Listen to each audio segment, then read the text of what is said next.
लाल की, बांके बिहारी सरकार की, शिव महापुराण की, गंगा मैया की, हर हर महादेव।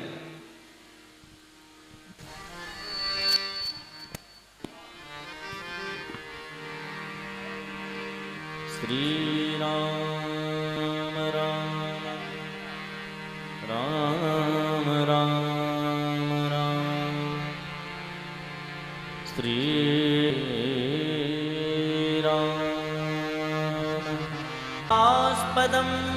आस्पदं शिवविरञ्चनुतं शरणं भ्रतं प्रणतपालभवाद्दिपोतं त्रिवन्दे महापुरुषते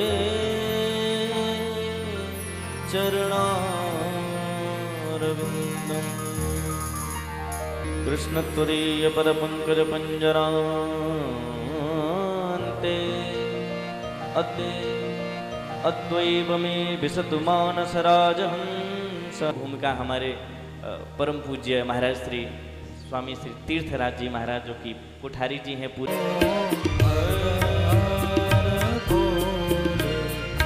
नमः शिवाय।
अधिकांश लोग जपते हैं और जप सकते हैं।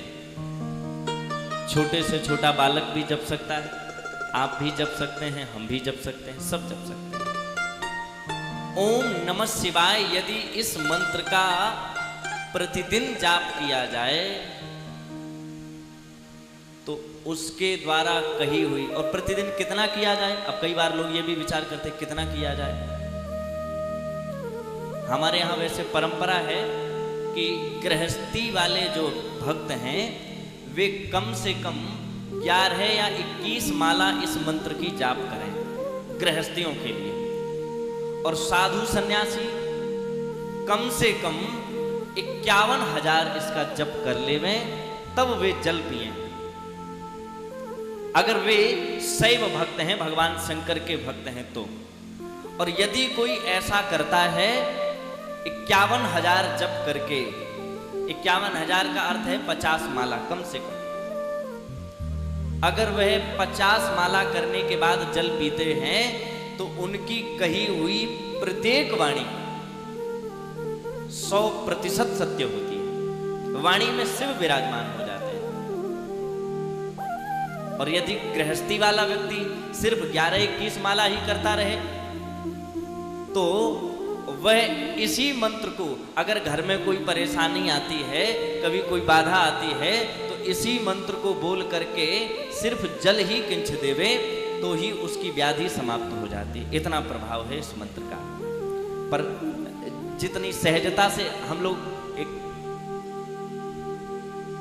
एमपी के एक भक्त थे, वे हमारे महाराज जी के बहुत बड़े प्रेमी थे, शिवपुरी के ही पास के थे। उनकी एक बात बड़ी अच्छी लगती थी, वे महाराज जी के पास आते थे और हर बार कहते थे, महाराज जी हाँ कोई इतना कठिन मंत्र बताओ जो हम बोल ना पाए। तो महाराज जी हंसते कहते कि अगली बार आना फिर बताएंगे। और फिर वो अगली बार आते और वही पूछते, महाराज कोई ऐसा इतना कठिन बताओ जो हम बोल ना पाए। महाराज जी हंस के अगली बार फिर बताएंगे। जब 4-5 बार हो गया तो वो थोड़ा सा झुंझलाए कि महाराज जी आपको आता नहीं है या आप बताना नहीं चाहते। तो महाराज जी मुस्कुरा के बोले, अच्छा चलो अगर हम कठिन बता भी देंगे तो तुम बोल नहीं पाओगे। हाँ, और जब बोल नहीं पाओगे तो क्या मतलब है? बोले हम बोल नहीं पाएंगे लेकिन उसको हम कागज पे लिख लेंगे और फिर हम वही कठिन मंत्र सबसे बुलवा बुलवा कर देखेंगे, लोगों की परीक्षा लेंगे, हमें मजा आएगा। महाराज जी बोले वाह। तो महाराज जी ने पता क्या दिया? उन्होंने कहा अगर तुम लोगों से बुलवाना ही चाहते हो तो तुम्हें एक मंत्र दे, हाँ बहुत कठिन है। अब वो बड़े उत्सुक हो गए महाराज तो उन्होंने एक पत्र मंगवाया और उन्होंने परसों फिर दूसरा मंत्र जवाब, फिर इसके बाद फिर। अच्छा, जैसे जैसे मंत्र बदलते हैं वैसे वैसे गुरु भी बदलते हैं। एक सेठ जी थे, उनके स्वभाव में था कि वे हर 2-4 महीने में हर एक गुरु दीक्षा लेते थे, जो भी नए मिल जाए उनसे।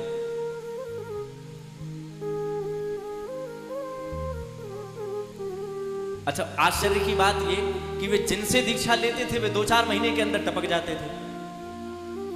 बोलो हर हर महादेव।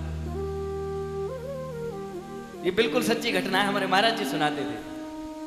तो महाराज जी के बचपन की बात है, महाराज जी बोले वो एक बार हमारे पास आ गए और हम उस समय थोड़ा यंग थे, थोड़ा जवान थे। तो वे आए हमारे पास, बोले महाराज जी दीक्षा लेनी है। तो महाराज जी ने कहा इतनी उम्र हो गई दीक्षा नहीं ली तुमने? बोले महाराज जी अब क्या बताएं आपको अपनी कहानी, 8 गुरुओं से दीक्षा ले चुके हैं। महाराज जी बोले अरे तुम तो दत्तात्रेय जी को पास थे, तुम्हारे 8 अभी हो गए। बोले वो वाली बात नहीं है, हमने जिन जिन से दीक्षा ली वे दीक्षा लेकर के हम आ पाए 2-5 महीने में ही उनका। तो महाराज जी बोले अब हमारी दीक्षा क्यों लेना चाहते? बोले जिनकी दीक्षा ली वे 60 पार थे और आप अभी 30-35 पे हो। महाराज जी बोले तो हमें और जीने दो, हम न दे पाएंगे नहीं हम भी। बोलो हर हर महादेव। थोड़ा जोर से बोलना पड़ेगा। कई बार दीक्षा लेवे तो चेला, गुरुजी परेशान हो जाए चेले के प्रारब्ध से, और कई बार गुरु के प्रारब्ध से चेला परेशान हो जाए। चेला एक परेशान, हमारे उत्तर प्रदेश की घटना, हमारे जालौन जिले की घटना, हमारे रिलेशन में है। क्यों? आकांक्षु को पता है। वो गुरुजी का प्रारब्ध भोग रहा है बेचारा, परेशान है। और वो कहते हैं कि अब तो हमारी श्रद्धा खत्म हो गई। बोलो राधे राधे, जोर से बोल दो हर हर महादेव। तो हमारा आपका जो स्वभाव है परिवर्तित करने का, हम प्रार्थना आपसे यही करेंगे कि आप एक निष्ठ हो जाओ। अगर आपने एक गुरु बना लिए, उनमें लाख बुराई सही, पर वो आपके हैं। और गुरु जी के गुण अवगुण आपको नहीं तारेंगे। ध्यान से सुनना एक बात, हम लोग बहुत लोगों के मुख से सुनते, महाराज हमारे गुरु जी में ये गुण होता है, बहुत अच्छे हैं गुरु जी हमारे। अरे गुरु जी का गुण गुरु जी के काम आएगा, तुम्हारे काम नहीं आएगा। ध्यान से सुन लो, गुरु जी के गुण अवगुण उनके काम आएंगे, तो फिर तुम्हारा कल्याण कैसे होगा? तुम्हारी सच्ची श्रद्धा यदि गुरु के प्रति है तो वही श्रद्धा तुम्हारा कल्याण कर देगी, और कोई अन्य साधन नहीं है इसका। आप ये सोचो गुरु जी पूजा करते हैं, हाँ इतना तो है, गुरु जी अगर पूजा करते हैं, तुम उनके शिष्य हो तो तुम्हें उसका दशांश मिलेगा। ध्यान से सुनना जरा, गुरु जी दे न दें, जैसे माता पिता पूजा करते हैं, बच्चे को पूजा का फल अपने आप मिल जाता है, वो दे न दे। ऐसे ही जब गुरु कोई पूजा पाठ अनुष्ठान करते हैं तो शिष्य को उसका फल मिल ही जाएगा, इसमें कोई संशय नहीं। चाहे गुरु दे अथवा न दे, मिलेगा। इसलिए प्रार्थना आपसे इतनी है कि जो भी गुरु बनावे तो उनके प्रति सच्ची श्रद्धा रखें, बदले नहीं बार बार, ना तो मंत्र बदलें ना ही गुरु बदलें। हमारे एक महात्मा थे, वे कहते थे मंत्र और यंत्र अगर बार बार बदले जाएं तो आपके हाथ से निकल जाते हैं। यंत्र माने मशीन, जो आप मशीन चलाते रहे उसका अभ्यास हो जाता है, आप बदलोगे तो उसका अभ्यास फिर से करना पड़ेगा। मंत्र जो आप जपते रहे उसका अभ्यास हो जाता है, फिर बदलोगे तो फिर से अभ्यास करना पड़ेगा। इसीलिए अगर आपको कभी मंत्र नहीं बदलना है, आपने दीक्षा भी ग्रहण नहीं की है, तो ओम नमः शिवाय का जाप करें, पर उसमें थोड़ा सा परिवर्तन करें। आप ओम न बोलें उसमें। ध्यान से सुनना, ओम प्रत्येक व्यक्ति के लिए नहीं है। अगर आपने दीक्षा ग्रहण नहीं की है तो सिर्फ नमः शिवाय ही बोलें। क्या बोलें? नमः शिवाय। और यदि आपने दीक्षा ग्रहण कर ली है तब आप उस ओम को बोलने के अधिकारी हो पाएंगे। बोलो हर हर महादेव। और हमें लगता है अधिकांश लोगों ने यहां दीक्षा ले ली होगी, तो आप सब बोल सकते हैं। बोलो हर हर महादेव। अच्छा, आपने कभी विचार किया कि आप पूजा करते हो, पाठ करते हो, भजन करते हो, संकीर्तन करते हो, सब करते हो, अच्छा किस लिए करते हो? हमें लगता है कोई ना कोई कामना ही, कोई ना कोई भावना ही कि ये मिल जाए, ऐसा हो जाए, हे प्रभु ऐसी स्थिति बन जाए। पर आज कथा के प्रारंभ में एक आपको बहुत सुंदर बात बताने का मन कर रहा है। अगर ये इतनी सी बात आपने सुन ली तो आज का कथा में आना आपका सार्थक हो जाएगा। मैं आपको पूरे विश्वास के साथ कहता हूं।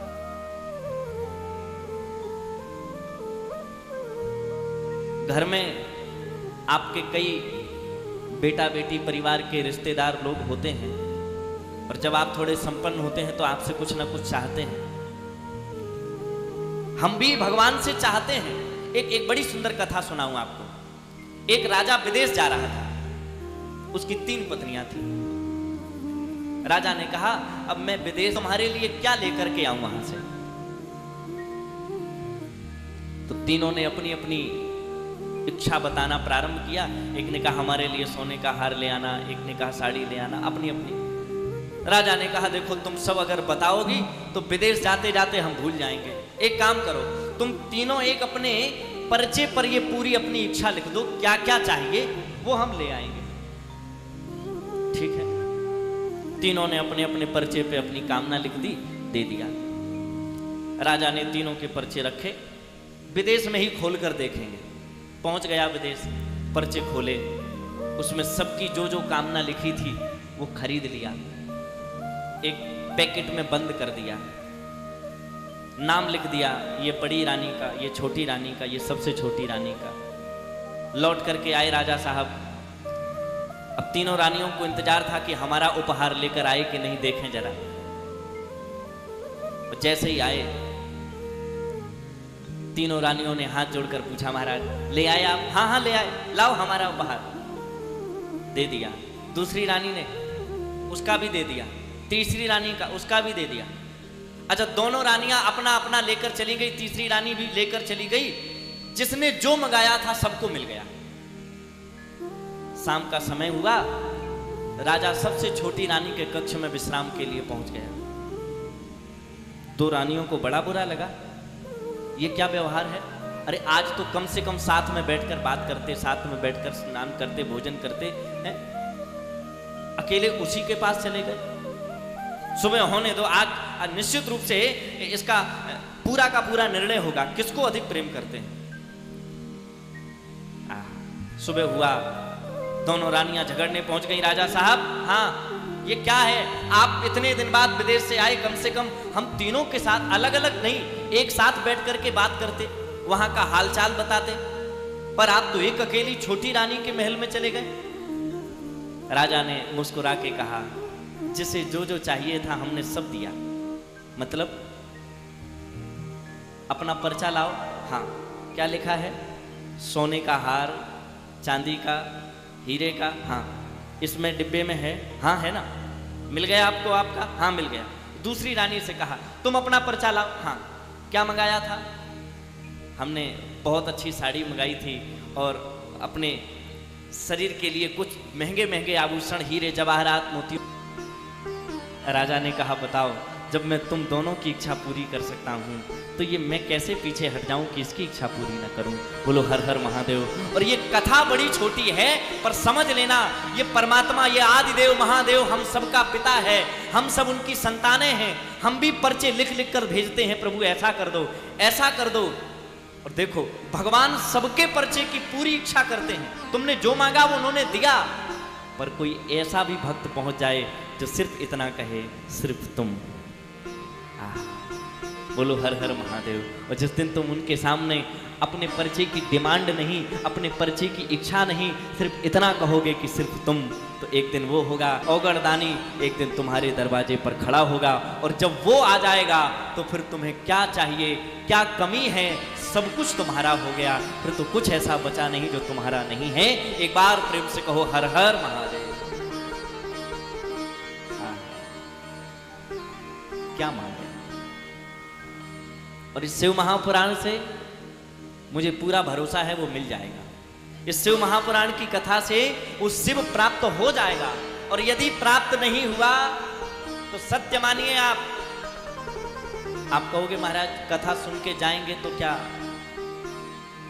देखो, वे प्रत्यक्ष रूप में दिखाई नहीं देंगे, पर हाँ, आप 7 दिन की कथा सुनकर जाइएगा, आप अनुभव करेंगे, आप महसूस करेंगे कि महादेव की छाया आपके आसपास ही है, वो कृपा के रूप में आप सबके आसपास ही है। और ये जिसने विश्वास किया उसका कल्याण हुआ ही है, इसमें कोई संशय नहीं है। कथा कहती है, एक बिंदुक नाम का ब्राह्मण हुआ। बड़े ध्यान से सुनना। उसकी पत्नी थी, नाम था चंचुला। नाम तो चंचुला था, परंतु वह स्वभाव से बड़ी गंभीर थी, चंचल नहीं थी। और जिस नगर में बिंदुक रहता था उस नगर का नाम था बास्कल। और उस नगर के जितने भी नर नारी थे सब ब्राह्मण थे, परंतु उनमें एक बहुत बड़ी कमी थी कि वे ब्राह्मण होकर के भी ब्राह्मणोचित कर्म नहीं करते थे। देखो, मैं आपको एक बड़ी सुंदर बात बताऊं, आप जन्म से ब्राह्मण हो जाएं और यदि आपके कर्म ब्राह्मण के नहीं हैं तो हमारे यहाँ जब वर्ण परंपरा के लिए भी विशेष निर्देश दिए गए हैं। शिव महापुराण में आगे के विद्वेश्वर संहिता के विश्राम में एक अध्याय है जिसमें वर्ण परंपराओं का विवेचन आया है। उसमें एक परंपरा में ऐसा लिखा है कि अगर ब्राह्मण हो करके वह वैदिक कर्मकांड का अध्ययन करके वैदिक परंपरा से जीवन निर्वाहन नहीं करता है तो वह सदाचारी ब्राह्मण नहीं है। ब्राह्मण तो है, सदाचारी ब्राह्मण नहीं। और अगर कोई ब्राह्मण होकर के वस्तु का क्रय विक्रय करता है, वस्तु को बेचता है, खरीदता है, तो उसको वैश्य ब्राह्मण की संज्ञा दी गई है। हाँ, बहुत दिव्य परंपरा दी गई है। और यदि कोई ब्राह्मण स्नान, ध्यान, संध्या, पूज सबसे पतित है तो वह अधम ब्राह्मण की योनि में जाता है। उसको दुराचारी ब्राह्मण, सदाचारी ब्राह्मण जो वैदिक कर्मकांड से निस्तृत होता है, और दुराचारी जिसने कभी भी कर्मकांड, संध्या, पूजा पाठ, वंदन नहीं किया, वह दुराचारी यानी अधम ब्राह्मण की अधम ब्राह्मण के क्षेत्र में उसका जीवन रहता है। बास्कल नाम में जितने भी ब्राह्मण थे, एक भी ब्राह्मण संध्या नहीं करते, पूजा पाठ नहीं करते, कभी नहीं। और जब पूजा पाठ नहीं करते तो सब अधम हो गए। पर जो चंचुला विवाह होकर के आया था ना, उसका वह अच्छे परिवार से थी, सत्संगी थी। पर कोई कितना भी सत्संगी हो, घर परिवार में जैसा आचरण होगा वैसा स्वभाव बन जाएगा। धीरे धीरे आचरण बिगड़ गया। पति वैश्यावृत्ति करता, आए दिन वैश्याओं के संग में रहता।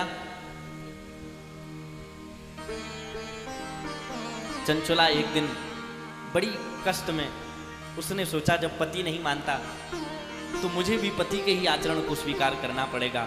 वह पत्नी भी वैश्यावृत्ति में लिप्त हो गई। एक दिन बिंदुक ने अपनी पत्नी को वैश्यावृत्ति में लिप्त देखा तो बहुत मारा उसे। बेचारी रोकर बोली, मैं क्या करूं, आप तो सुनते भी नहीं हो। उसको भी लगा ये अगर ऐसा करती रहे तो बुराई क्या है, मैं तो वैसे भी वैश्यावृत्ति में हूं। परंतु उसने एक समझौता कर दिया, तुम बदले में मुझे धन देती रहना, मुझे कोई आपत्ति नहीं है। अरे राम राम राम, दोनों ब्राह्मण होकर के पद से च्युत हो गए। दोनों ने अपने अपने कर्तव्यों को छोड़ दिया और ऐसा अपने दोनों ही पद से भ्रष्ट हो गए। अब तो वो धन कमा कमा करके अपने पति को देती और वो पति वैश्याओं को धन लुटाता। धीरे धीरे धीरे कामेच्छा के अधिक प्रभाव के कारण बिंदुक का शरीर जल्दी ही पूरा हो गया। बड़े ध्यान से सुनना एक बात, हृदय में जब तक आपके वासना है, ध्यान से सुन लेना, जब तक हृदय में आपके बहुत अधिक वासना है तब तक आप उपासना नहीं कर सकते हैं। बोलो हर हर महादेव। और अब आप सोचो कि महाराज वासना है तो पहले वासना निकालें तब उपासना करें ना। अगर थोड़ी बहुत वासना है, वासना कट जाएगी। हाँ, उपासना करो, कट जाएगी वासना। पर ऐसा नहीं है। एक बात और कह दें आपसे, इस दुनिया में, संसार में कोई ऐसा नहीं है जो वासना में लिप्त ना हुआ। बड़े से बड़े योगी, बड़े से बड़े यति, बड़े से बड़े महामुनि सब लिप्त हुए।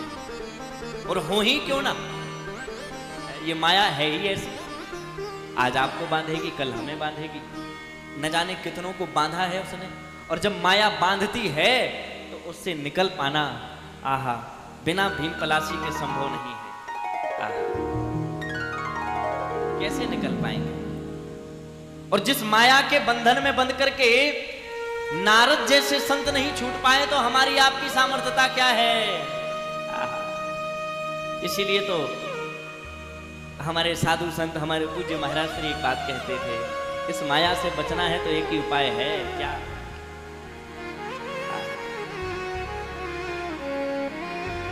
जब पंथ न कोई सूझे तब जाए गुरु जी से बूझे, तब जाए गुरु जी से बूझे। अगर आप माया में फंस गए हैं, माया का अर्थ ये नहीं धन रुपया पैसा मकान दुकान ना, माया का अर्थ बताएं, मैं और मोर तोरते, ये मेरा वो मेरा ये मेरा। जब तक आप मेरा मेरा करते रहेंगे तब तक माया आपका पीछा नहीं छोड़ेगी, क्योंकि ये बड़ी कठिन है। इसीलिए तो कहते हैं ये माया तेरी बहुत कठिन है राम। बहुत कठिन है राम। ओ कठिन इतनी है कि आप बिना गुरु कृपा से बच नहीं सकते। बहुत कठिन है राम ये माया तेरी, बहुत कठिन है राम ये माया तेरी, बहुत कठिन है राम ये माया तेरी, बहुत कठिन है राम ये माया तेरी बहुत कठिन है राम। ये बहुत कठिन है राम ये बहुत कठिन है राम। ये बहुत कठिन है राम ये बहुत कठिन है राम। ये माया तेरी, बहुत कठिन है राम ये माया तेरी बहुत कठिन है राम। जय हो गाइए।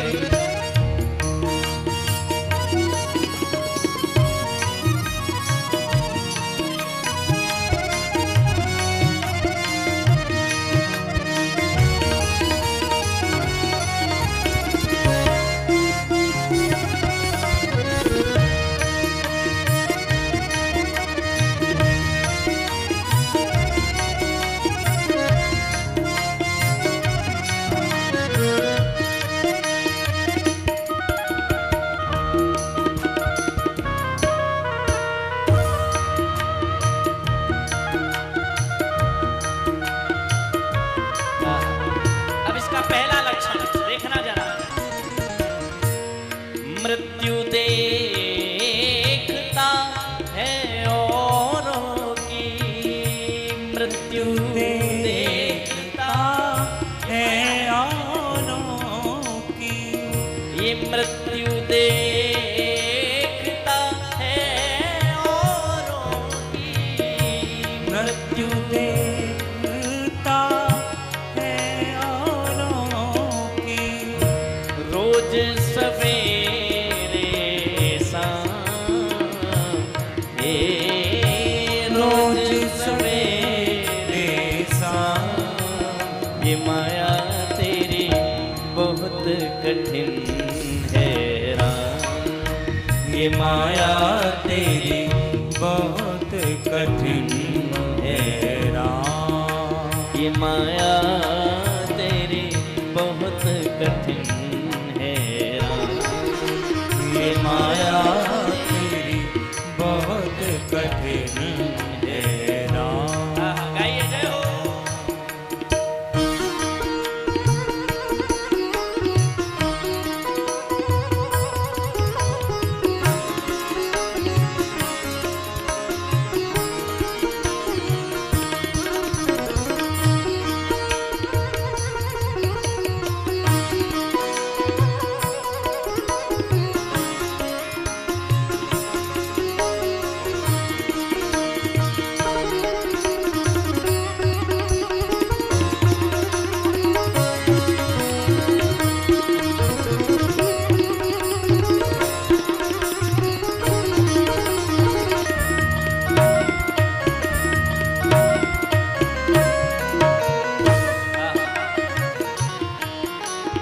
अब माया के कारण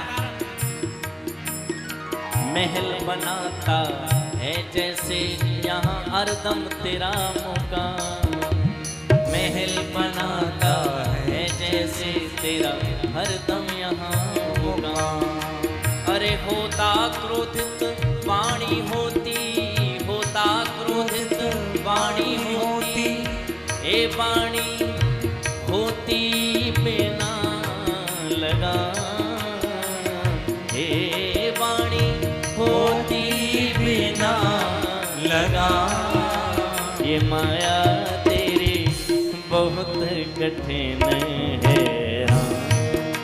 ये माया तेरी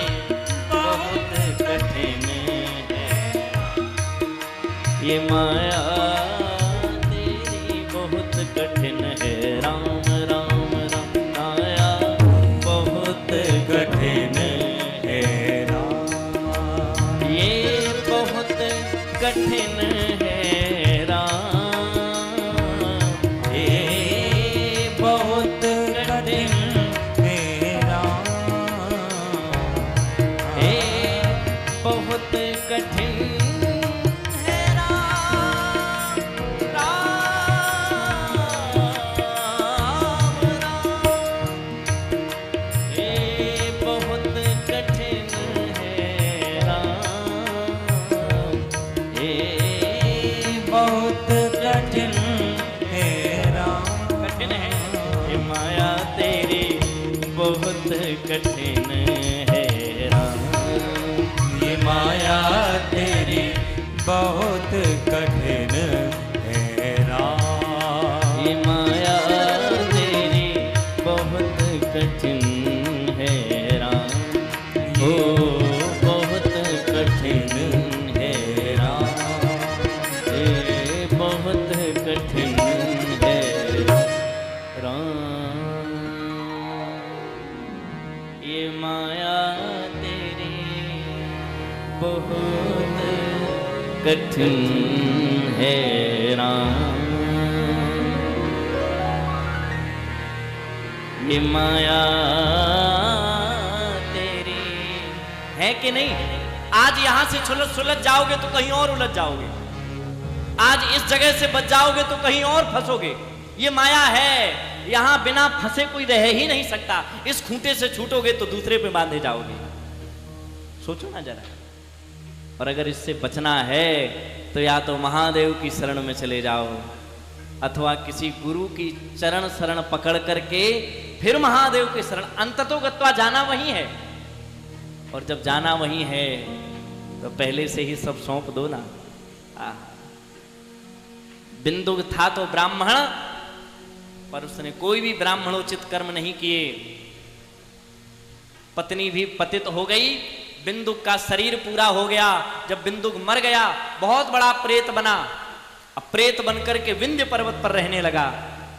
अब चंचला अकेली रह गई, अपने बंधु बांधवों के साथ एक दिन मेला देखने गई। ध्यान से सुनना जरा।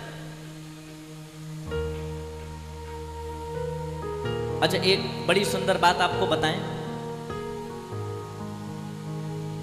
हम लोग अपनी भावना यदि बदल दें तो हर एक स्थान पर पहुंचने में हमारी पूजा हो जाएगी।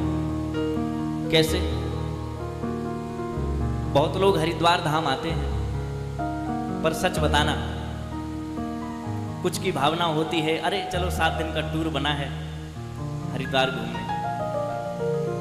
अच्छा, किसी की भावना होती, अरे चलो 7 दिन भगवान का भजन करेंगे, भगवान की पूजा करेंगे, पाठ करेंगे। अब बोलो आप, आए दोनों ही यहां हैं, पर एक की भावना है 7 दिन का टूर करना है, एक की भावना है कि यहां भगवान की पूजा करेंगे, गंगा स्नान करेंगे। जबकि दोनों ही वही करते हैं। पर अगर आपने भावना टूर की बना ली, घूमने की बना ली, तो भावना से ही भगवान मिलते हैं। इसलिए प्रार्थना करेंगे, चाहे आप वृंदावन में जाओ, चाहे आप हरिद्वार जाओ, रामेश्वरम जाओ, जगन्नाथ जी जाओ, केदारनाथ जाओ, बद्रीनाथ जाओ, कहीं भी इस भावना से मत जाओ गर्मी की छुट्टी हो गई चलो घूम ही आते हैं ना। छुट्टी हो गई है, चलो कुछ दिन उनके पास इस छुट्टी के समय को बिता करके, अब पूरे वर्ष भर तो हम यहाँ नौकरी करते हैं, 7 दिन वहां की भी नौकरी कर लें। जिनके 7 दिन की नौकरी से पूरे जीवन का साथ हमें जिनका मिलता है, बोलो हर हर महादेव। जिनकी पूरे जीवन भर नौकरी करोगे, बदले में जब कभी नौकरी के लायक नहीं रहोगे तो बताओ। गवर्नमेंट भी तो एक सीमित समय तक आपको नौकरी में रखती है। जब आप किसी काम के नहीं रहते तो फिर गवर्नमेंट भी निकालती है कि नहीं है? हमारे महाराज जी एक बात कहते थे, जब दांत घिसे और खुर घिसे, दांत घिसे, खुर माने जानते, जो गाय बैल इनके पांव में जो नीचे खुर बोलते हैं, जब दांत घिसे और खुर घिसे, पीठ वजन ना ले, तो ऐसे बूढ़े बैल को कौन बांध भुस दे। बोलो हर हर महादेव। बताओ, जब किसी काम का वो जानवर नहीं रहता तो उसको भी निकाल, चलो ठीक है छोड़ देते हैं। ऐसे ही हम लोग भी संसार के काम के जिस दिन नहीं रहेंगे तो यहां से निकाल दिए जाएंगे। इसीलिए पहले से ही जब निकाले जाओ तो कहीं एक ऐसा स्थान बना लो कि जब निकले तो कम से कम वहां तो शरण मिल जाए। पता लगा वहीं के बने रहे, वहीं रहे, कभी निकल के आए नहीं। हरिद्वार जानते नहीं हो, कहाँ हरि की पैड़ी है, कहाँ पर कनखल है, कहाँ पर दक्ष मंदिर है, कहाँ पर चंडी देवी है, कहाँ मनसा देवी, कभी आए नहीं। और जब एकदम से आओगे तो बोलो भटके भटके रहोगे। तो आना पड़ेगा, चाहे भगाए जाओ तब आओ, चाहे अपनी मर्जी से आओ। बोलो हर हर महादेव। थोड़ा जोर से बोल दो। हाँ, गर्मी तो देखो भाई खूब हो रही है, पर उस गर्मी को महादेव की नाम की ठंडक ही दूर कर सकती है, और कोई साधन नहीं है दूसरा, और हम साधन चाहते भी नहीं। बस चंचला मेला देखने गई, और पता मेला कहां देखने गई? ब्रह्म वैवर्त पुराण में और अन्य कई ऐसे सूत्र हैं जिनमें वर्णन आता है कि उज्जैन में गई थी। कहीं कहीं वर्णन आता है कि वह काशी में गई थी। पर हम अगर दोनों तीर्थों को मान लें तो तीर्थ में अगर आप आए तो मेला देखने नहीं आए, घूमने नहीं, भगवान को देखने आए बस। पर एक बात कहें, जब चंचुला गई वहां तो एक मंदिर में शिव महापुराण की कथा हो रही थी। थोड़ी छाया मिली, सो बैठ गई। सोचा जब शाम होगी तब निकलेंगे, तब तक यहीं बैठ गई। कथा सुनी। कथा में आचार्य जी कह रहे थे, जो स्त्री पर पुरुष के साथ रति करती है उस स्त्री को ऐसे घोर नरक में जाना पड़ता है जिस नरक में उसके सामने एक तांबे के पुरुष की मूर्ति को गर्म करके रखा जाएगा। तांबे का पुरुष होगा, उसकी मूर्ति बिल्कुल गर्म, और फिर उसी पुरुष को स्पर्श करने के लिए कहा जाएगा, उसी पुरुष को आलिंगन करने के लिए कहा जाएगा। आहा, पूरा शरीर। अब कल्पना करो, हम किसी गर्म वस्तु को एक बार जरा सा स्पर्श करते हैं तो कितनी पीड़ा होती है, वहां तांबे की वो पुरुष की। जब चंचुला ने ये प्रसंग सुना, कांप गई। अब तो उसे लग रहा था कब ये कथा विश्राम हो, कब मैं आचार्य जी से मिलूं और अपनी बात कहूं। अरे राम राम राम, कितना पाप किया मैंने, तो जीवन भर वैश्यावृत्ति की है। अब कौन बचाएगा नरक में जाने से। कांप रही थी, रो रही थी।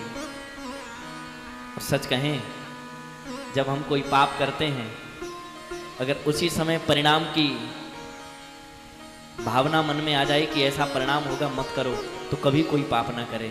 पर क्या करें, जब हम पाप करते हैं उस समय हम परिणाम के बारे में सोचते ही नहीं हैं। हम लोग ये सोचते, अरे जो होगा देखा जाएगा।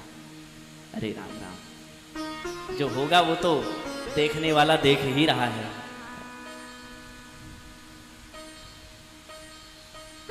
चंचुला ने आचार्य जी से प्रार्थना करके कहा, महाराज मैंने कितना बड़ा पाप कर दिया है, मैं आपको अपनी व्यथा सुनाऊं? हाँ, मैंने जीवन भर वैश्यावृत्ति की है, न जाने कितने परपुरुषों के साथ रति की है। अरे राम राम, मुझे भी निश्चित रूप से उसी नरक में जाना पड़ेगा जिसकी आप चर्चा कर रहे थे। क्या कोई उपाय है इससे बचने का? उन आचार्य जी की आंखों में आंसू आ गए। रो करके कहा, देवी पहली बार किसी ने आकर के अपने सभी अपराधों को स्वीकार किया है, नहीं तो आज सबसे बड़ी गंभीर स्थिति यह है कि हम अपराध करते तो हैं पर अपराध को स्वीकार नहीं करते। और सच बताएं, सबसे बड़ा ईमानदार वही है जो अपराध करे और अपराध को स्वीकार कर ले। नहीं तो आप अपराध करें और स्वीकार न करें, फिर क्या मतलब है? और फिर बाद में उसी अपराध को छुपाने के लिए 10 अपराध और करें, कैसे भी छुप जाए। हमने बहुत बचपन में ये बात सुनी थी, एक झूठ छुपाने के लिए 10 झूठ बोलने पड़ते हैं। प्रयास करिए। हाँ, आपत्ति काले मर्यादा नास्ति, परंतु ये बहुत आवश्यक है।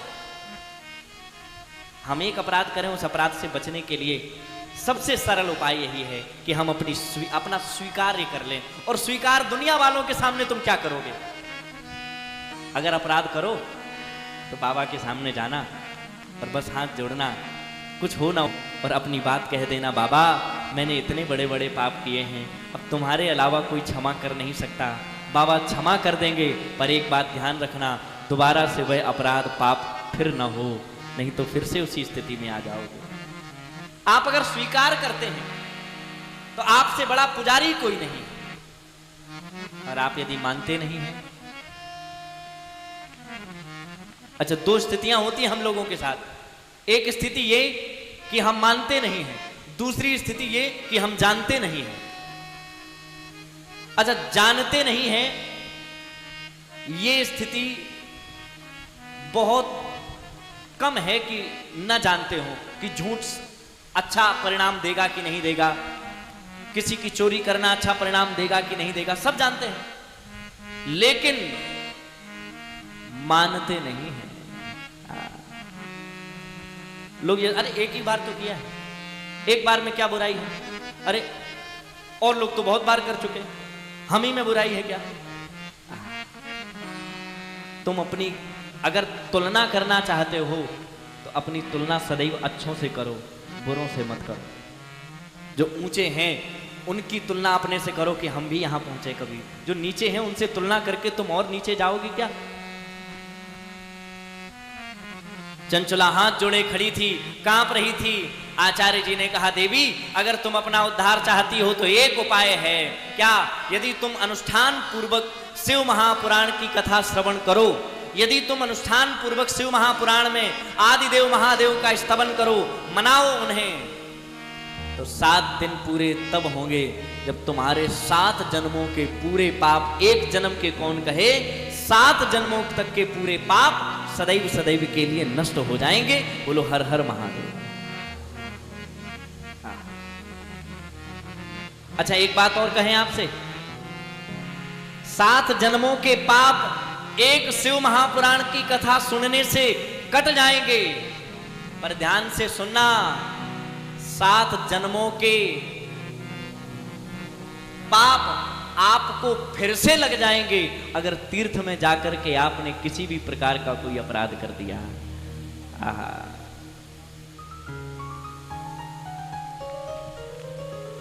हमारे गुरु महाराज एक बात कहते थे, हमने बहुत लोगों को देखा है, एक समसामयिक विषय पर आज का ही एक चरित्र बतावें। हम जब भी गंगा स्नान करने जाते हैं तो हमने बहुत लोगों को देखा है, क्षमा करना जो भी हमारे YouTube चैनल पर, Facebook चैनल पर, जहाँ जहाँ भी भक्त सुन रहे हैं, आप भी अगर कभी तीर्थ आओ तो एक अपराध मत करना। क्या? हमने स्नान किया, स्नान करने के बाद हमने अपने वस्त्रों को गंगा जी में ही निचोड़ दिया। अगर आप अपने वस्त्रों की जो जल का निचोड़ है वो अगर गंगा जी में ही छोड़कर आते हैं तो आपको पिछले 7 जन्मों के पाप फिर से लग जाएंगे। बोलो हर हर महादेव। इस जन्म का तो बचे ही नहीं आप, गंगा जी में ही। और बहुत लोग साबुन डिटर्जेंट का उपयोग करते हैं, बहुत लोग उसी में हरे राम राम। क्षमा करना, पर ये बहुत आवश्यक है गंगा मैया को शुद्ध रखना। और जब गंगा मैया शुद्ध रहेंगी तो हम भी तो रहेंगे ना। तो कोई कह रहा था, महाराज फिर अगर जल उसमें भर जाए तो कहां निचोड़े, बतावें? अगर आप गंगा स्नान करने के बाद गंगा जी का जल 5 हाथ 11 हाथ दूरी पर जाकर निचोड़ते हैं, कितने? मिनिमम, यानी कम से कम 5 हाथ दूरी हो, नहीं तो 10-11 हाथ हो जाए तो और अच्छा है। अगर 5 हाथ या 10 हाथ दूरी पर जाकर गंगा जल निचोड़ते हो तो उस निचोड़े हुए जल को आपके पितृ स्वीकार करते हैं। बोलो हर हर महादेव। वर्णन है श्लोक में। आज एक श्लोक मैंने पूज्य शंकराचार्य जी के मुख से सुना था। वे कह रहे थे, संशोध्य पीड़येत वस्त्रम पितॄणाम तृप्तयेत ध्वजा। अगर हम आप वो वस्त्र, और ऐसा नहीं अधो वस्त्र नहीं, जो हम नीचे पहनते हैं, कमर के नीचे के वस्त्र को निचोड़ने से पितरों को प्राप्त नहीं होगा। फिर हम अगर उत्तरांग यानी कि इस वस्त्र को पहने, ऊपर के बस उत्तरीय वस्त्र बोलते हैं, ऊपर के वस्त्र को यदि निचोड़ते हैं तो, और तीर्थ में ही अगर निचोड़ते हैं तो उसका जल आपके पितरों को प्राप्त होता है, और निचोड़ना ही चाहिए। 5 हाथ कम से कम दूरी बना करके निचोड़िए। बोलो हर हर महादेव। और जो व्यक्ति ऐसा करते हैं उनके पितृ उनसे बहुत प्रसन्न हो जाते हैं। और ये तीर्थ में ही किसी नदी स्नान का ही पुण्य मिलेगा। आप घर में सोचो हम घर में नहाएं और निचोड़ें तो पितरों को मिलेगा, सो नहीं मिलेगा। वो तीर्थ का ही जल पितृ स्वीकार करते हैं और कोई जल स्वीकार नहीं करेंगे वे। आज हमने बहुत ऐसी स्थितियां हमने देखी हैं कि लोग गंगा जी के किनारे वहीं गंगा जी में बैठ करके, क्षमा करना पर मैंने यही देखा अपने ही घाट पे, भगवान जाने पर ये अपराध है, गंगा जी के घाट में वहीं बैठ करके गंगा जी के बीच में खड़े होकर के वहीं लोग कोल्ड ड्रिंक मंगा रहे हैं, वहीं लोग हुक्का पी रहे हैं। राम राम राम, अपराध है। आपने पिकनिक स्पॉट बना रखा है, कितनी बड़ी गलती कर रहे हैं हम। और फिर जब ये गंगा मैया तीव्र बहाव से आती हैं, फिर ये जब बहा करके सब ले जाती हैं, उनके रौद्र रूप को सहन नहीं कर पाते हो, फिर कहते हो ये आपदा है। तो आपदा को निमंत्रण देने वाले तो हम आप ही हैं, अपराध करने वाले तो हम आप ही हैं। और जब हम आप अपराध करेंगे तो भोगेगा कौन? बोलो जरा, कोई दूसरा आएगा? अगर चोट आपके हाथ में लगी है तो दर्द पड़ोसी सहेगा, आपको सहना पड़ेगा। उंगली आपकी कटी है तो रक्त किसकी उंगली से निकलेगा? आपकी उंगली से निकलेगा। इसलिए अगर हम अपराध करेंगे, हम गंगा मैया को दूषित करेंगे, तो उनका रौद्र रूप, उनका क्रोध फिर सहन तो हम ही करेंगे। इसलिए क्षमा करना, पर ये अपराध न करना। बस माँ है वो हमारी, उन्हें शुद्ध रहने दें, उनको माँ के जैसा दुलार दें, तो वो भी तुम्हें बच्चे के जैसा प्यार दें। हमसे हमारे साथीगण कहते, महाराज आप 3-3 घंटे पानी में रहते हो, जुकाम हो जाएगा। हमने उनसे एक बात कही, हमने कहा पिछली बार भी हम जितने दिन रुके थे प्रतिदिन अधिकांश स्नान किया था, और इस बार भी, और हमें भरोसा है गंगा जी का जल, अगर आपने उन्हें माँ माना है तो वो जल कभी आपको नुकसान नहीं करेगा, ये पक्की बात है। बोलो हर हर महादेव। और सिर्फ एक जल मान करके स्नान करके चले आए तो नुकसान कर जाएगा। मैं खूब नहाता हूँ, शाम को भीगते हुए खूब उसमें वहीं स्नान करके खूब अपना जो भी बनता है ठाकुर जी का वो करता हूँ, वहीं रहता हूँ खूब। और इतना ठंडा जल पर 1% और अभी आप, मैं ऐसा बैठा हूँ, आप पूरे 7 दिन देख लीजिए, ऐसा ही मिलूंगा आपको। और अगर इतना ठंडा जल घर में आप एक बार नहा लो, आप फ्रिज के जितना तो ठंडा है ही कि नहीं है। और कोई अगर फ्रिज का पानी नहाते समय आपके ऊपर डाल दे है, तो हमें लगता है कि वो नहाओगे आप बाद में, पहले तो उससे तुम्हारी लड़ाई होगी ठीक ठाक। और अगर ठीक ठाक होगा तो उठापटकी हो जाएगी कि तुमने है इतनी हिम्मत तुम्हारी, तुमने इतना ठंडा पानी डाल दिया, और गंगा जी में तो तुम उससे भी ठंडे पानी में नहा रहे हो है। और सर्दियों में भी नहाते ही हैं, क्योंकि देखो माँ की गोद कैसी भी हो बच्चे के लिए हमेशा सुखद है। कितनी भी सर्दी पड़ रही हो, अगर बच्चा अपनी माँ की, और माँ ऐसे उस गोद में बैठा लेती है, वस्त्र भले ही ना पहने हो, वो एक पतली सी साड़ी का आंचल अगर वो अपना उड़ा दे तो बच्चे की ठंड दूर हो जाती है। ये माँ का प्रेम है, और क्या चाहिए, यही हमारी माँ है। और अगर माँ का प्रेम मिला है तो इसको स्वीकार करिए, नहीं तो अपराध तो हम कर ही रहे हैं, पाप तो हो ही रहे हैं हमसे।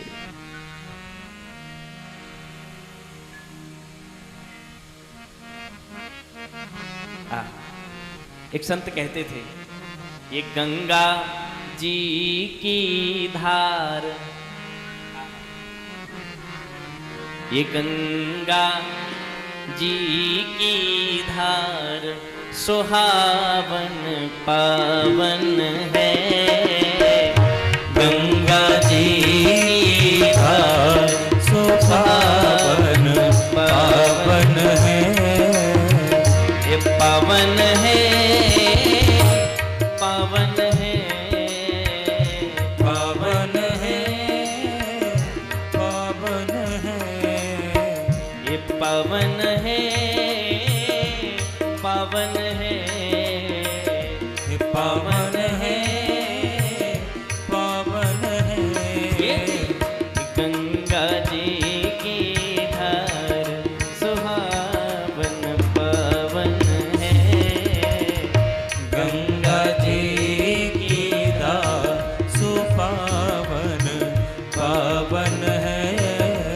ये गंगा जी की धार सुहावन पावन है, गंगा जी की धार सुपावन सभी का ये पावन हाथ उठा के है। गंगा मैया की जय हो।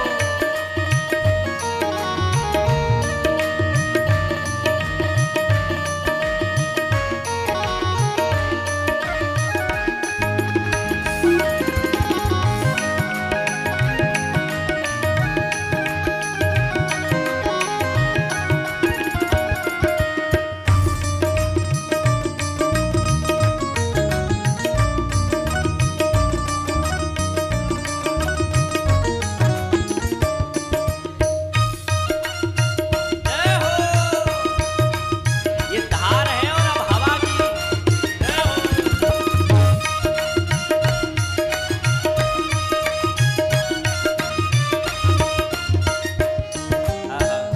सुरसरी धार नाम मंदाकिनी, सुरसरी धार नाम मंदाकिनी, सुरसरी धार नाम मंदाकिनी, सुरसरी धार नाम मंदाकिनी। सो सब शोषक पातक दायिनी, सो सब शोषक पातक दायिनी, गंगा जी की धार, ओ गंगा जी की धार सुहावन पावन है, गंगा जी की धार सुहावन पावन है। और देखो जब सुहावन नाम लिया तो सुहावन अवसर भी हो गया है, और ऐसा सुहावन जब होवे नहीं, और इसकी आवश्यकता है बहुत है, क्योंकि अंदर से ऐसा ताप निकल रहा है कि इस सुहावन अवसर के बिना उस ताप का संताप नष्ट नहीं होगा है। अब थोड़ी थोड़ी हवा, और हवा तभी चलती है जब भगवान की कृपा होती है। और ये सच बताएं, ये संसार समाज की हवा भी आपके पक्ष में चल पड़ेगी जिस दिन आप पर भगवान की कृपा हो गई। हमें भी लगता है ये अब हवा हम लोगों के हिसाब से चल रही है, हमारे सबके लिए चल रही है, क्योंकि अब कृपा हुई है। तो सब कहो गंगा जी की धार सुहावन पावन है, गंगा जी की धार सुहावन पावन है, गंगा जी की धार सुहावन पावन है, गंगा जी की धार सुहावन पावन है। जय हो। आप सब हाथ उठा के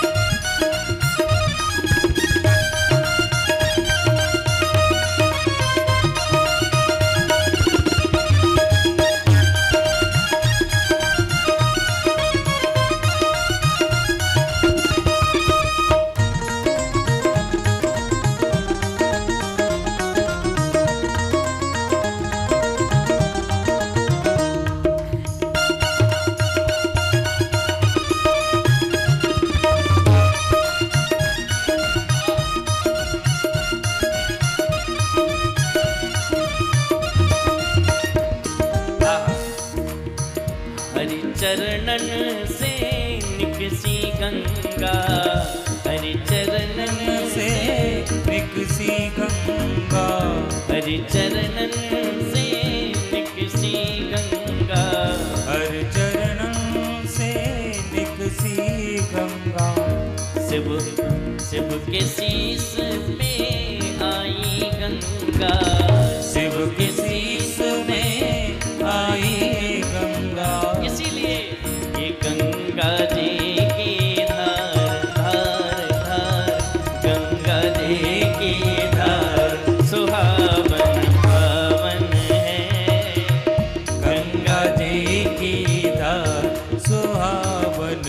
पावन है। ये पावन है मन भावन है, पावन है मन पावन है। ये पावन है मन भावन है, पावन है मन पावन है। ये गंगा जी की धार सुहावन पावन है, गंगा जी की धार सुहावन पावन है। गंगा जी की धार सुहावन पावन है, की धार सुहावन पावन है। गंगा जी की धार सुहावन पावन है, गंगा जी की धार सुहावन पावन है।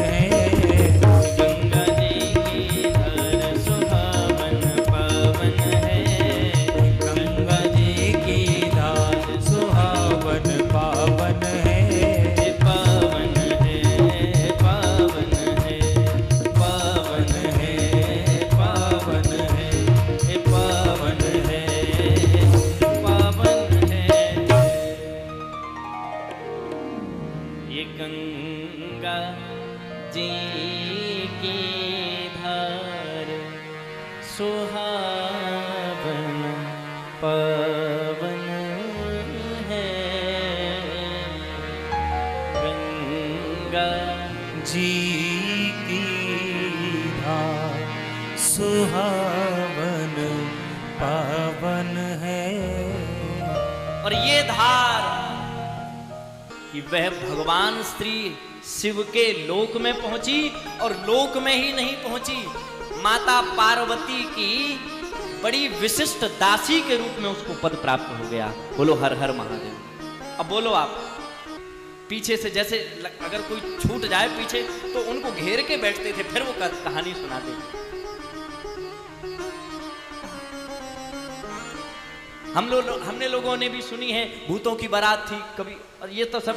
लेकिन एक बात है,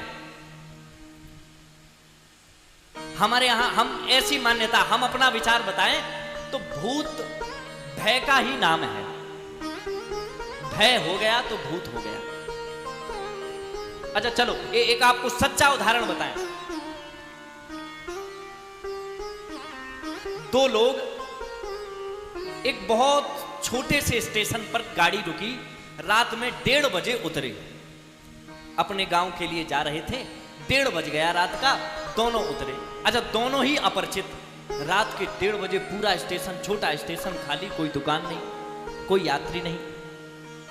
अब स्टेशन से गांव की दूरी थी वो 1 किलोमीटर रही होगी, पर बीच में एक शमशान घाट पड़ता था। दोनों एक दूसरे से अपरिचित, पर दोनों ने सोचा, और दोनों को ओझी गांव में जाना था। अच्छा जब कभी आपको डर लगे तो अगर कोई झाड़ का पेड़ भी दिख जाए अंधेरे में तो उसमें भी लगता है कोई बैठा है। कोई अगर रस्सी भी डली दिख जाए तो लगे सांप है भगवान, तो रोने लगे आदमी, कांपने लगे। हाँ एक आदमी के रात में पंखे पे किसी ने कुछ रस्सी जैसा कुछ टंग गया होगा, पंखा धीमे धीमे चलता था, जैसे ही वो पंखा घूमे सुबह रस्सा घूमे, उसे लगे कि सांप, ऐसे लेटा रहा, पूरी रात लेटा रहा, सांस न ले। वो सुबह जब लाइट जली देखा रस्सी, इतने गुस्से में उसने पंखा ही उखाड़ के फेंक दिया। बोले हर हर महादेव। हाँ अच्छा सच है, हम जब तक भय से ग्रसित हैं तब तक हमारे पास भूत भी है, तब तक हमारे पास एक डर भी है, तब तक हमारे पास कोई ना कोई शंका भी है। और जिस दिन हम भय मुक्त हो गए, और भय मुक्त कब हो पाओगे? एक साधन है, कौन सा है? इससे बड़ा साधन होगा कोई? और अगर इनसे ना बने तुम्हारी, वैसे तो इनसे सबकी बन जाती है, ये तो आनंद से, इन्हें कुछ नहीं चाहिए, लोटा जल उठाओ काम हो गया। इनसे सस्ता कौन मिलेगा? आती है, हमें तो आती नहीं है, और आप ही कृपा करो कोई ऐसा कथा व्यास है। तो पता है माता पार्वती ने अपना प्रमुख सेनापति तुम्बुरु का नाम था जिनका, उन्हें भेजा और जाकर के उनसे कहा शिव महापुराण की कथा सुनाओ। और तब उस प्रेत को शिव महापुराण की कथा सुनाई गई और परिणाम ये हुआ, शिव महापुराण की कथा जैसे ही पूर्ण हुई तो दिव्य रूप धरो जाता तुलसीदाम मंडिता, दिव्य रूप धारण करके वह प्रकट हो गया और उसके लिए विमान आया, विमान पर बैठ करके सीधा शिव लोक की ओर गया है। बोलिए शिव महापुराण की जय, नमः पार्वती। हाँ, भूत प्रेत तो तुम रहोगे ही, पर उनके हैं भाई, अगर नौकर हो आदमी, पर किसी बहुत बड़े आदमी का हो तो नौकर की भी हनक पर्याप्त होती है। अब पीएम का सेक्रेटरी होवे है तो वो कहने को तो नौकर है, पर है किसका? बोलो। आहा, राम नाम की लूट है, लूट सके तो लूट, अंत काल पछताएगा जब प्राण जाएंगे छूट। इसीलिए भजन बिन नर मर घट के भूत।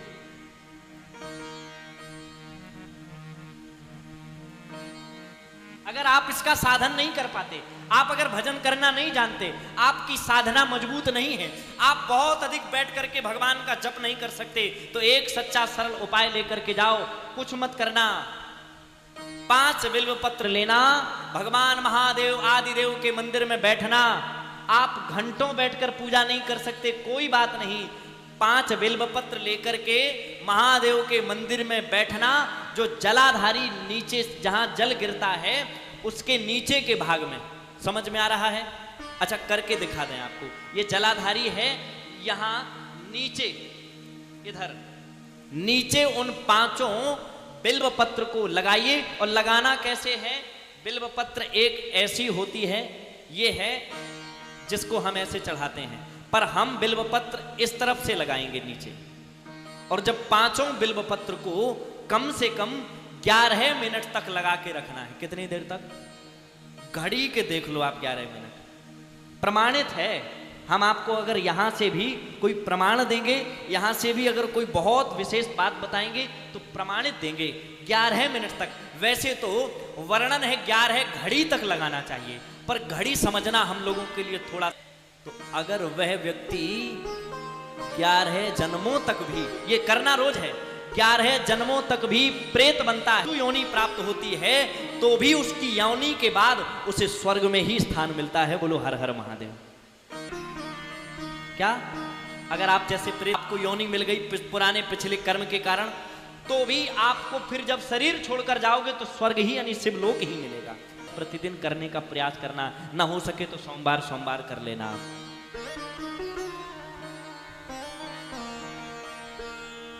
शिवलोकम वाप्नोति, आपको शिवलोक प्राप्त हो जाएगा।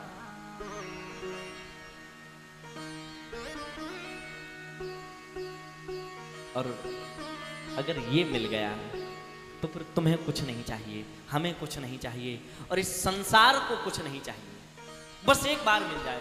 और पता है इसके लिए तो, इनको पाने के लिए तो कितनी कितनी तपस्या करते हैं। आप देखते हैं कितनी कांवड़ यात्रियों की कितनी भीड़ आई है इस बार। यद्यपि पिछली बार भी भीड़ रही थी, पर इस बार आश्रम परिसर में अधिक है। पिछली बार आश्रम परिसर में, क्योंकि हमारे कुछ भक्त हरिद्वार के ही हैं, हमारी बबीता वालिया जी, हमारे सौरभ वालिया जी, यही तो सौरभ आलू वालिया जी, हाँ, तो वो देखो, लो जी आगे आगे, इसका बड़े दिनों से इंतजार था। बोलो हर हर महादेव। देर से आए पर दुरुस्त आए लग रहा है, हैं? अच्छा, एक व्यवस्था है, हरिद्वार के भक्त भी, हरिद्वार के लोग भी बड़े वैसे ही मधुर स्वभाव के होता है। हमारे पूरा परिवार अब प्रतिदिन ऐसा भोजन साथ बना के लाते हैं साहब, हमें तो लगता है कि अब हम चले ही जाएं इनके घर सीधे। बोलो हर हर महादेव, है? और हमारे सौरभ भैया जी भी तो प्रसाद बनाते हैं, वो पनीर बड़ा अच्छा बनाते हैं। कल पनीर भी बड़ा अच्छा है। आकांशु कह रहा था हम तो जा रहे हैं उन्हीं के यहाँ, सच में कल कह रहा था हमसे, बोले अब हम जा रहे हैं, बस ठीक हो गया। तो हमने कहा क्यों? बोले अब या तो वहीं रहेंगे या ले जाएंगे सौरभ भैया को अपने साथ। तो हमने कहा ठीक है। बोलो हर हर महादेव। तो ये प्रेम है। तो आपका स्नेह है और वही यहाँ तक खींच करके लाता है। और आप सबका, हम अगर हरिद्वार में हैं तो आपका बहुत सहयोग रहता है, क्योंकि हरिद्वार में हमारे लिए सब कुछ नया ही रहता है, पर कुछ अगर पुराना है तो ये परिवार, और इस परिवार से बहुत सहयोग मिलता है हर तरीके से। जहाँ भी कुछ अगर ये लोग भूलते हैं, कुछ भी परेशानी होती तो मदद मिल जाती है, तो खूब आनंद है। एक बार प्रेम से कहो हर हर महादेव। थोड़ा जोर से बोल दो जरा, महादेव। शिव महापुराण की कथा से बिंदुक का भी उद्धार हो गया है, और जब सबका कल्याण हो सकता है तो हमें भरोसा है। कांवड़ी इतनी भीड़ में आते हैं, इतनी दूर दूर से पैदल चल चल करके, किस लिए? इनकी मनोकामना पूर्ण हो जाए, इन्हें शिव मिल जाए। अच्छा, एक बार हम आपको सच्ची घटना बताएं। एक बार माता पार्वती ने भी कांवड़ यात्रा की। हाँ, एक दिन कैलाश पर्वत पे माता पार्वती अकेली बैठी थी, नारद जी पहुंच गए। माता पार्वती उदास बैठी। नारद जी बोले, माता बोली अब क्या बताएं? नहीं, हमें बताओ, हम तो आपके पुत्र हैं। माता जी ने कहा, बताना क्या है, जिस दिन से विवाह होकर के आया है, ये थोड़ी देर के लिए आते हैं, बूटी घिसवाते हैं, थोड़ा जल प्रसाद लेते हैं, फिर दिन भर बाहर रहते, जाने कहाँ कहाँ डमरू बजाते हैं, रहते ही नहीं। अब इन्हें रोकने का कोई उपाय समझ में नहीं आता, क्या किया जाए? नारद जी बोले, एक उपाय है। क्या? कलयुग में ये भक्त जितने हैं, अगर भगवान शंकर से कुछ मांगना चाहते हैं तो अगर ये एक बार कांवड़ यात्रा करके भगवान शंकर पर जल चढ़ाते हैं तो उनकी मनोकामना 1 वर्ष में ही पूरी हो जाती है। अच्छा, हाँ। माता जी बोली, हमारी भी कामना है कि ये घर छोड़ के ना जाए। तो नारद जी बोले, अब आपकी कामना है तो इन्हीं से ही कामना पूरी होगी।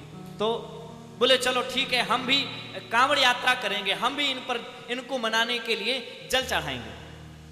अब इस रूप में वहां शिवलोक में तो ऐसा रूप बना करके माता जी पृथ्वी लोक पर आई। अब उन्हें तो पता नहीं था कैसे, कहां से जल भरा जाएगा, कहां चढ़ाया जाएगा, अकेली कहां जाएं, कैसे जाएं। सोचा कोई साथी ढूंढ ले। एक बेचारी बहू जो सास ताने मारती थी, 5-6 वर्ष हो गए थे, कोई बेटा बेटी नहीं हुआ था, कोई प्रेम भी नहीं करता, सब बुरे बुरे ताने मारते। सोच रही थी कि मैं भी इस बार कांवड़ यात्रा में जाऊं, भगवान महादेव से मांगूं, शायद मेरी कामना पूरी हो जाए। पर घर वाले जाने नहीं देते थे। कहाँ जाएगी तू, कुछ नहीं होता है इससे। उसे कहाँ पता था कि उसका सौभाग्य इतना प्रबल है कि मां भगवती पार्वती उसके साथ कांवड़ लेके चल रही है। कामना प्रबल थी, कैसे भी हो महादेव एक पुत्र हो जाए। पता है, माता पार्वती इसलिए जा रही थी कि उनके स्वामी जी रुक जाएं, और वो इसलिए जा रही थी एक पुत्र हो जाए। दोनों ने कांवड़ यात्रा की, मां भगवती के पांव में छाले हो गए, पहली बार इतनी चली हैं। अब वैसे तो सब लोग जल चढ़ाते थे मंदिर में, पर उनको लगा कि हम जल कहां चढ़ाएं, मंदिर वाला व्यक्ति तो हमारे ही घर में है? और उठाद है तो अच्छा यही है कि उन्हीं को चढ़ाया जाए। वो तो मंदिर में चढ़ाया उस बहू ने, और इन्होंने अपना जल लिया और सीधे लेकर के आगे से बोले। बाबा ने कहा, कहो। माता पार्वती ने पूछा, हमने आपसे पूछा कभी कहां रहे? बाबा बोले, नहीं नहीं, तुमने नहीं पूछा। तो बोले, एक बार हम रही तो हमसे क्यों पूछते हो? चलो कोई बात नहीं, पर फिर भी बोले हम आपके ही चक्कर में रही। बोले, इसमें पूछने वाली क्या बात? नीचे कलयुग में कितने भक्त हैं जो हमसे कभी भी नहीं पूछते कि तुम पे जल चढ़ाना है कि नहीं चढ़ाना। हम भले ही सजे बैठे हों, भले ही हम श्रृंगार किए बैठे हों। गांव के घर होते थे तो बरसात में लोग तैयार रहते थे कि पता नहीं कब किस दराज से पानी आने लगे। जिन्होंने गांव का जीवन जिया हो, कच्चे मकान पता नहीं कब कहां से पानी गिरने लगे। ऐसे ही भोले बाबा तैयार है, कब कहां से लोटा आ जाए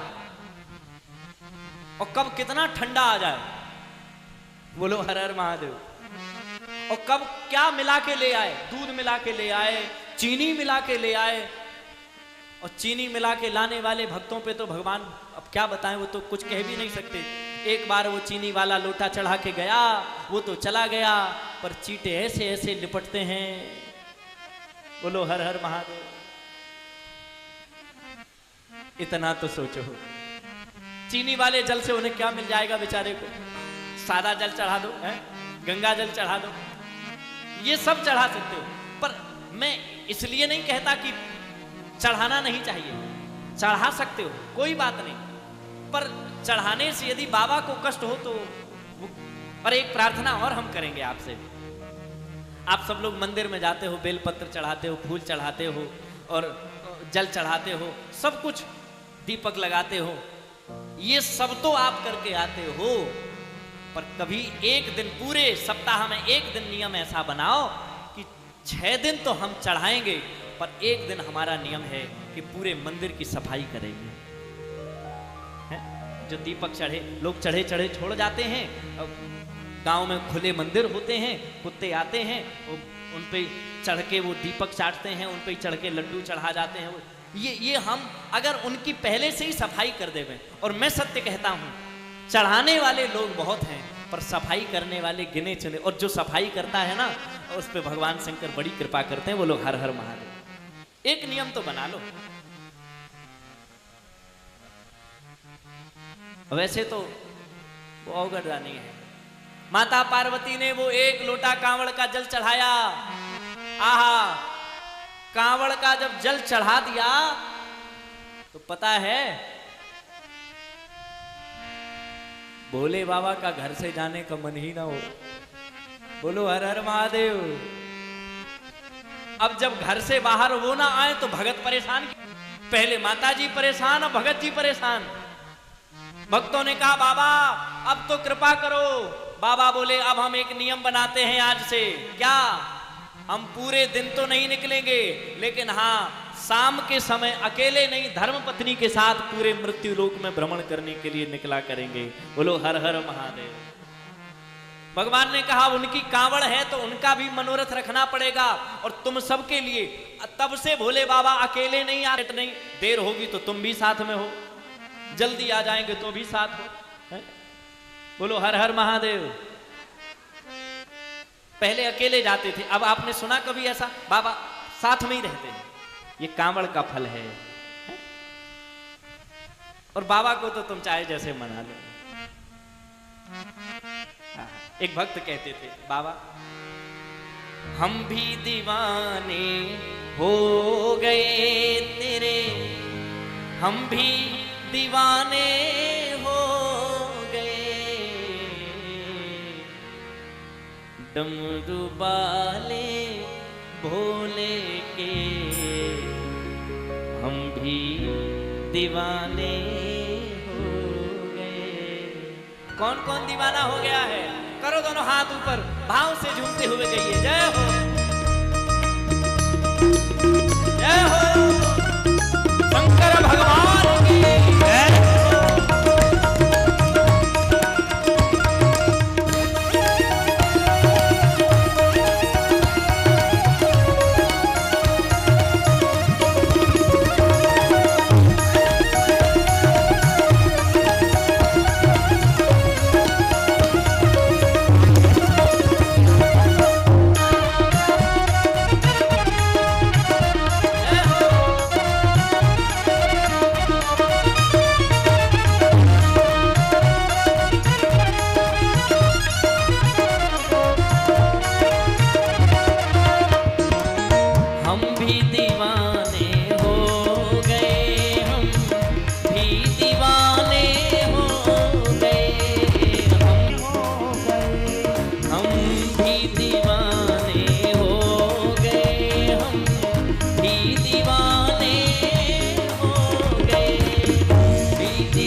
एक तो कानों में कुंडल, माथ पे चंदा सजा।